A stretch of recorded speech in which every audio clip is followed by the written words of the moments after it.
Half a day Flosstube. This is Lynette at Homesteading on the Homefront, here for my 12th episode of Flosstube. It is Tuesday, January 9th, 2018, and I just wanted to give you a brief update. I know little one wants to do another episode with me next Monday on Martin Luther King Day when she's off from school. But I had some stuff that I wanted to talk about, so I figured I'd do a episode in between. So, first up is I have my first finish of 2018. My New Year, New Start was Michael's Prayer from Silver Creek Samplers.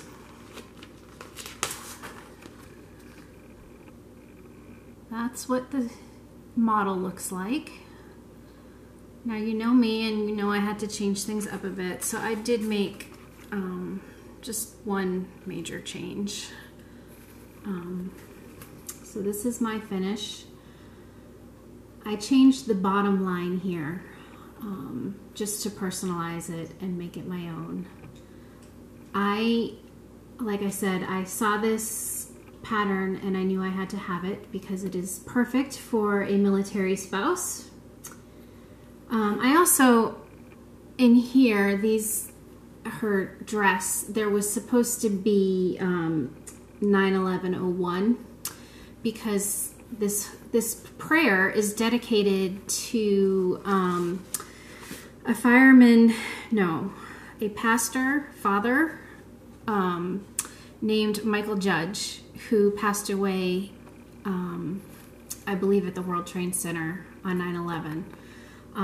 So originally, this was designed as a tribute to him, but like I said, it was just so perfect as a military spouse that I wanted to showcase more of that than the 9/11. This will fit perfectly in an 8x10 frame, so it's just going to be a matter of lacing it and finding a frame for it, which again might have to wait until we get back to the States this summer. But that's my plan for it. I want to hang it in the kitchen, so because of that, I want it behind glass because I'm a very messy cook.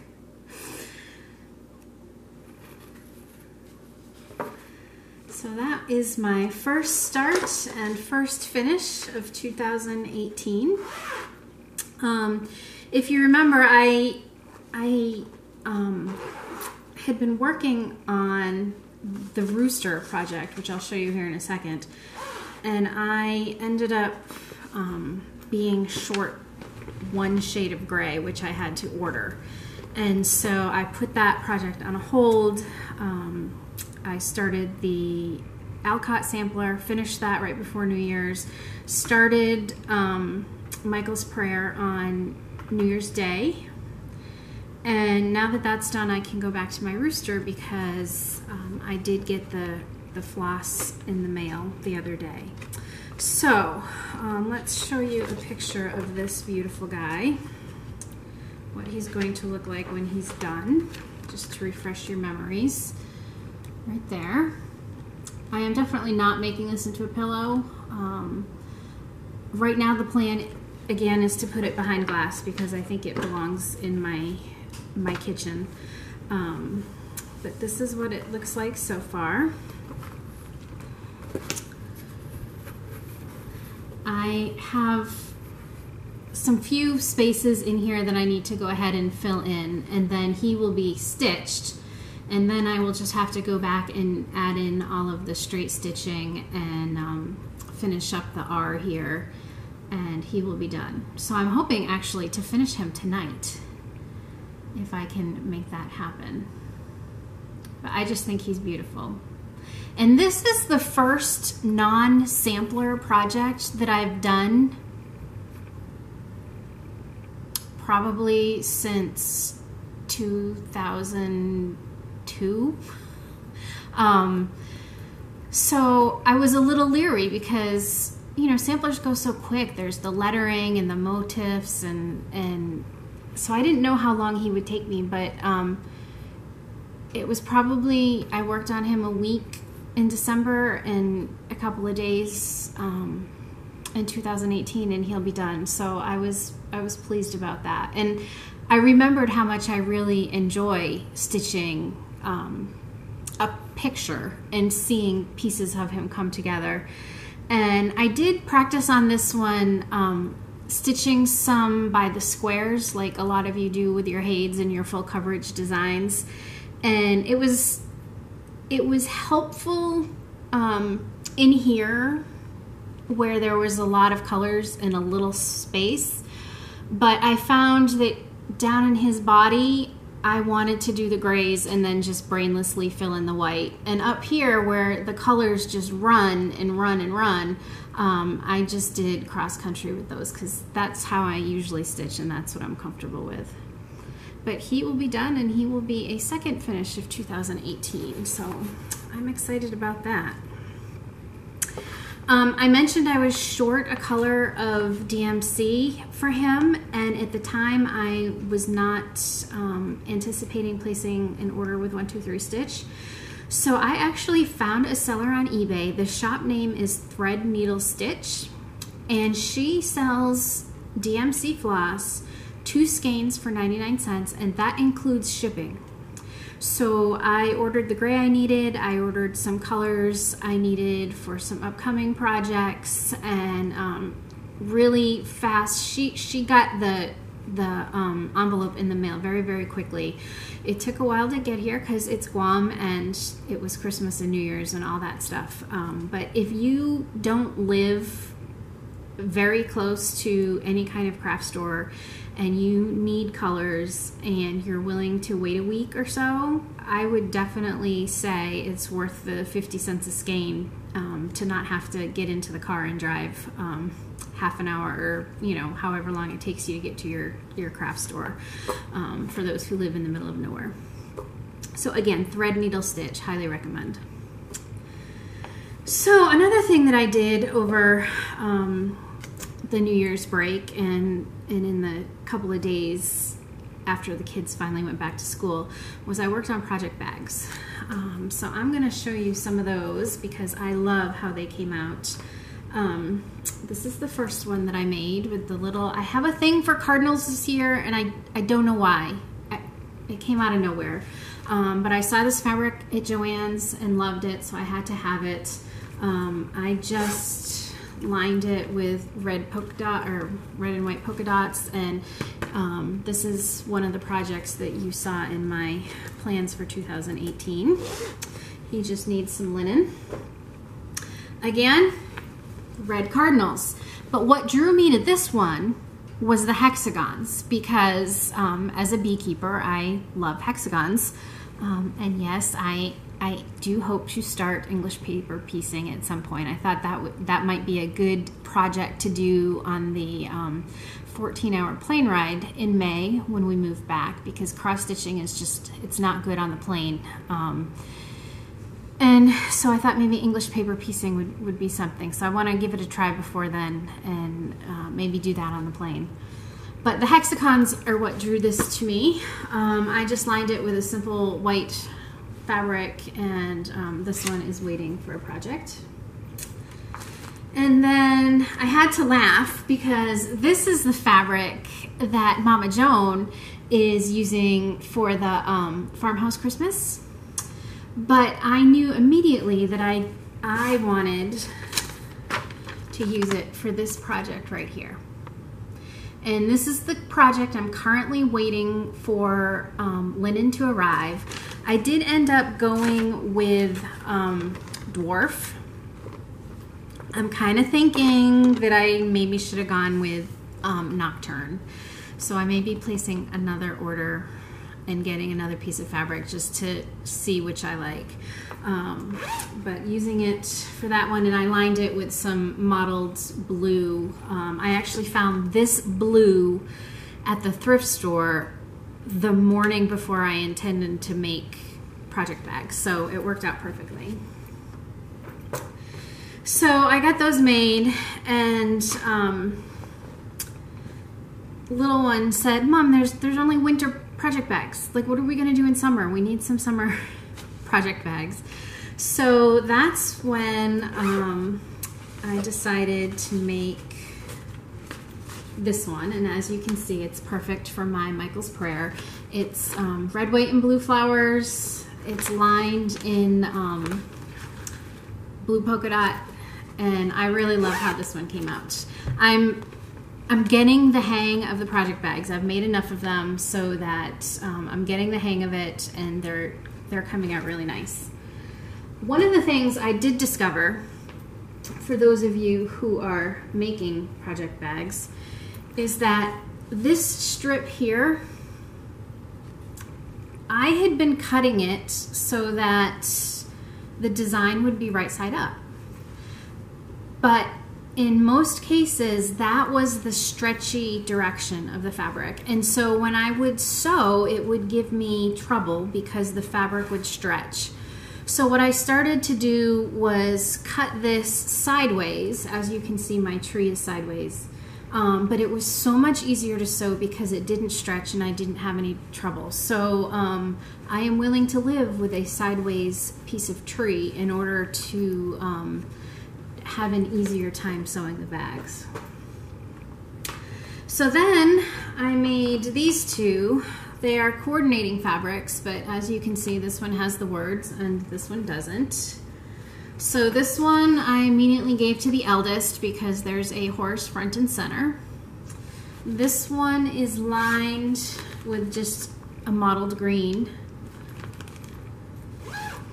And then this is the one that I'm going to be using for the Little House Needleworks Farmhouse Christmas.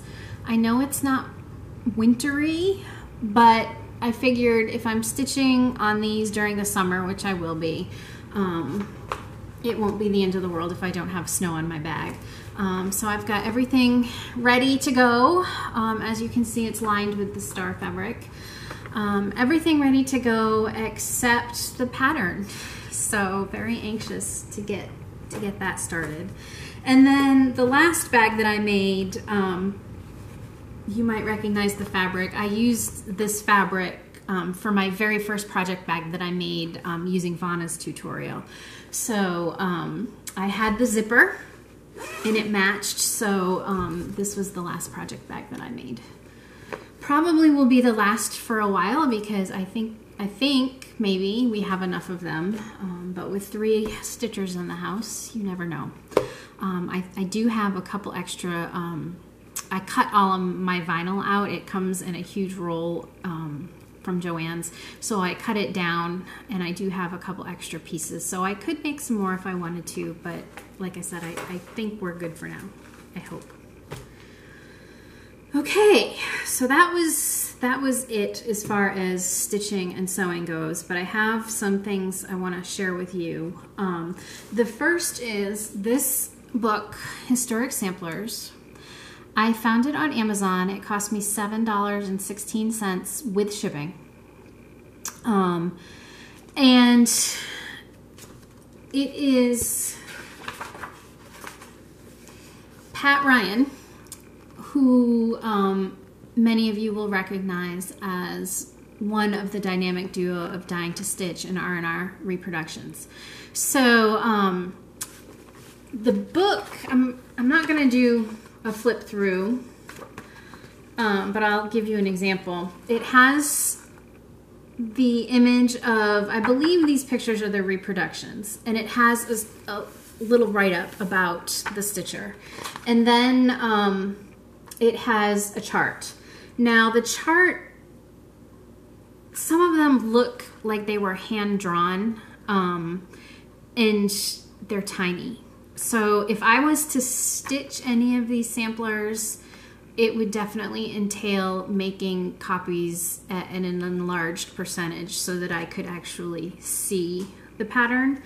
But again, lots of different samplers and a write-up about the stitcher.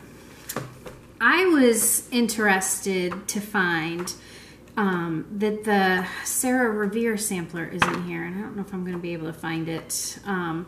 Sarah Revere was I'm sorry, not Sarah Revere, Maria Revere Curtis. Here she is. She was Paul Revere's great-granddaughter. And this sampler actually hangs in the Revere house in Boston. You can pay a couple bucks and go in and see it. The house itself looks very much like it does in the Little House Needleworks Historic American series. So I was thrilled when I got to the gift shop and saw that they were selling this pattern. And so I bought it, and I intend to stitch it to commemorate. I went into Boston a couple summers ago with friends from Virginia who came up to visit me. And so we were all together, and I wanted to stitch the sampler to commemorate our time together, because it meant the world to me that they came up to Massachusetts to visit me while I was home that summer. So I was kind of bummed when I first saw this. I was like, oh, it's in the book. I didn't have to buy the sampler or the pattern. But then I turned and saw how teeny tiny the pattern is in the book, and was happy that I had bought it. But as I was flipping through this book, literally, and I mean literally, a sampler fell into my lap. It was folded up in the book. It's the Mary Hill sampler, and it looks like this.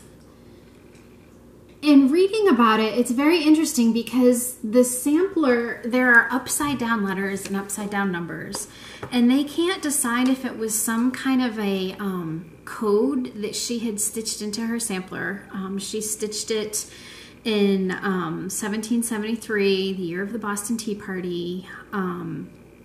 Her family apparently were radical revolutionaries from Rhode Island, so they didn't know if maybe she stitched a code into it, or if maybe she had a sister and that was the linen. And so the sister wanted to stitch too and turned the work upside down to kind of show what she did and what Mary did. So I thought it was very interesting. If I had just been flipping through like this, I wouldn't have stitched it, because it's, I don't know, it's just letters. I like some pictures and motives and stuff. But the story, combined with the fact that somebody had started it and it literally fell into my lap, I told the little one that one of us needs to stitch it. It might be her. She's interested in doing it just because, you know, Mary Hill was a young girl when she stitched it. So somebody will be stitching that in our house. I don't know when, but we are definitely going to save this stitch, even though it was a surprise, save the stitch. So for $7.16, not only did I get the great book, but we got the linen and part of the sampler stitch. And this is great stitching. Look at the back of this. Like, somebody knew what they were doing. Because I'll tell you right now, when I or my youngest start stitching on it, the back is not going to look that neat at all. So, and there was a neat note that the original owner, I don't know if you can see this, but she stitched it originally in 1996. So she must have started it again. I don't know if she was going to make a copy for herself or for another friend or what, but yeah. So, surprise, surprise, another project for 2018 for one of us. Okay, so that's the sampler book. I want to do my giveaway. I mentioned in my last video that I had some threads and the little hanger for this project. 3 of you were interested in stitching it, so the winner is number 1, Gina Strickland. So Gina, I will comment on your original post, or you can send me a message. You can send me a message on Instagram. I'm on as Homesteading on the Homefront. Instagram is not my forte. So if you don't hear from me for a couple of days, don't get scared. I'm still trying to figure everything out. So yeah, send me your message, your address, and I'll get that off in the mail for you. I also wanted to talk about one of my old finishes. I had a question on the Nantucket Girl Sampler on how I go about resizing designs to fit into standard frames. And I thought that that would be kind of a great thing to talk about for those of you who are interested in doing that and saving some money. So I'm going to tell you two ways that I have resized samplers.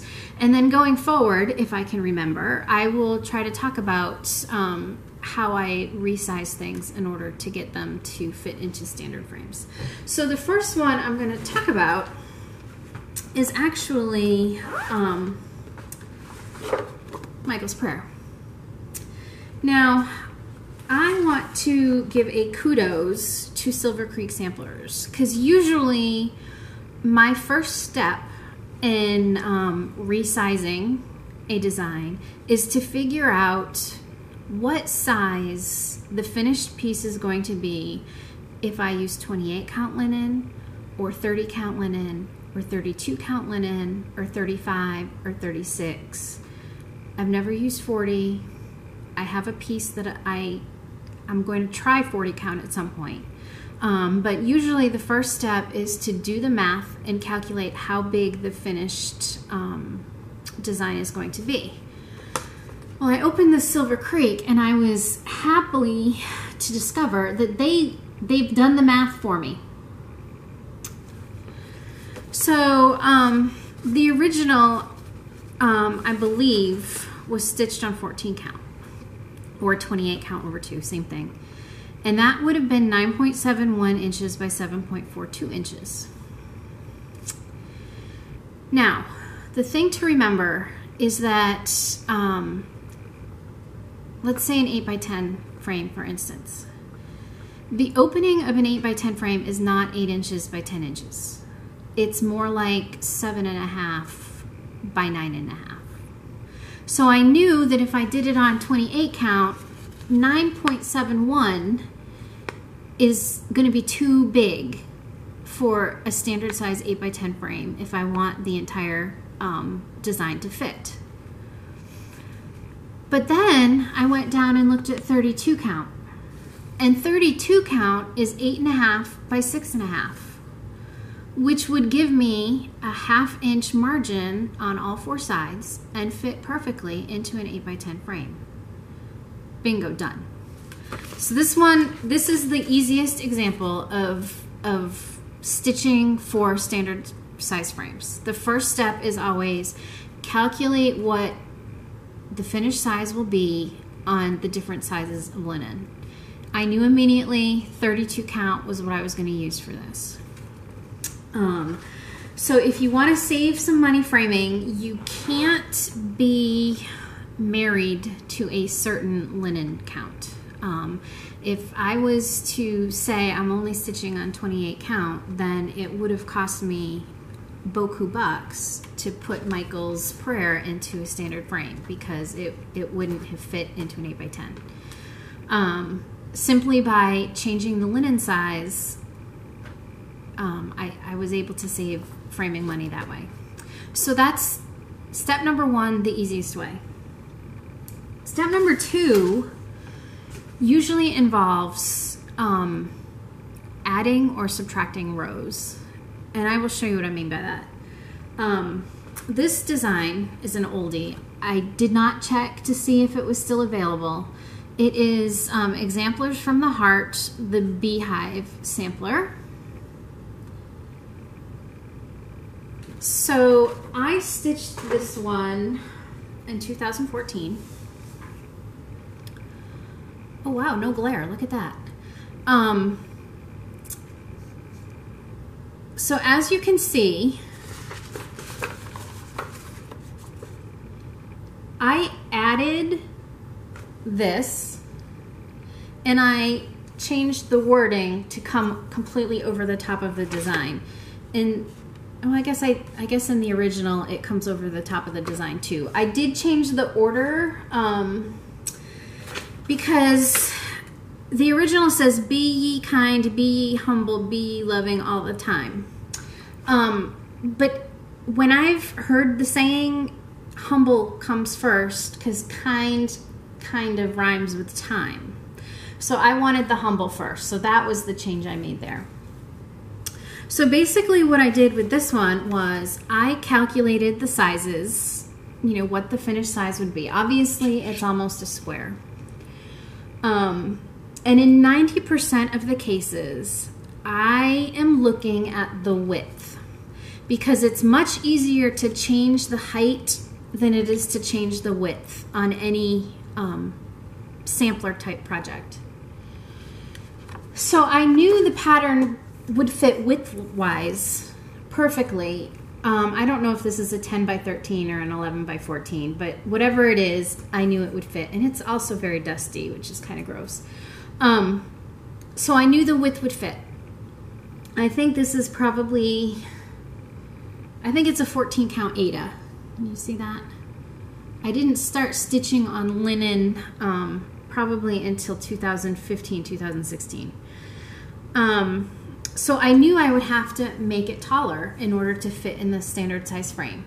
And in any design that doesn't have an alphabet, the easiest thing to do is just add a couple rows of alphabet. And in this case, I took the alphabet from the wording of the design, and I kind of just fudged any kind of letter that wasn't already charted for me. So that's where this alphabet came from. And it fits nicely in the frame, which is definitely a thrift store frame.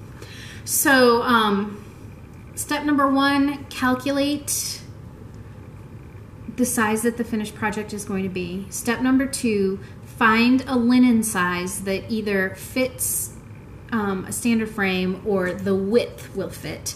And then it's easier to calculate the height and add or subtract. And I've got some pieces coming up where I've had to do the same thing. So I will talk to you about that when those show up in my videos.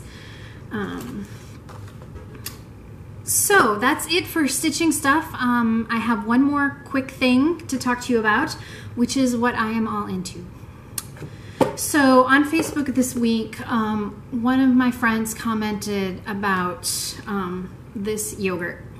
And she said, if you are a fan of lemon, then you have to try this yogurt. So I love lemon. Had to try the yogurt. So I got it home and I opened it and I tried it. And I was like, oh, this is so good. But it's really, really, really sweet. I try not to eat a lot of sugar, and so just a little sweet is sweet to me. And then my husband tried it, and he said, that's not yogurt, that's a dessert. And so my wheels got turning, and I looked at the serving size is this whole container. It's 8 ounces of yogurt, but there's 320 calories and 39 grams of carbohydrates. So I knew that this was not a breakfast food. But it tasted to me like a dessert that my mom used to make called Lemon Lush, which was basically like a shortbread cookie crust in a 9 by 13 pan, and then you spread lemon pudding on it, and then you spread Cool Whip on it. And it's a great cookout. She used to take that dessert to cookouts for a long time. So I decided to divide this container into 4 bowls and serve it with Cool Whip or homemade whipped cream. And it satisfied us for a dessert. I also think it would be fantastic spooned over fresh fruit. So obviously if you're taking a tablespoon or 2 over fresh fruit, then you're not getting all 320 calories, but you are getting a little bit of sweet. And like I said, it's delicious, but it's more of a dessert than a yogurt. It is certainly, I would not call it a health food. It is made with all natural ingredients. The whole milk from happy cows, never treated with the bovine growth hormone. The ingredients list is, I can pronounce everything. It's stuff that I would have in my own kitchen. So like, I like that about this, and I certainly like the taste. So very little bits at a time in moderation, and I would recommend this as some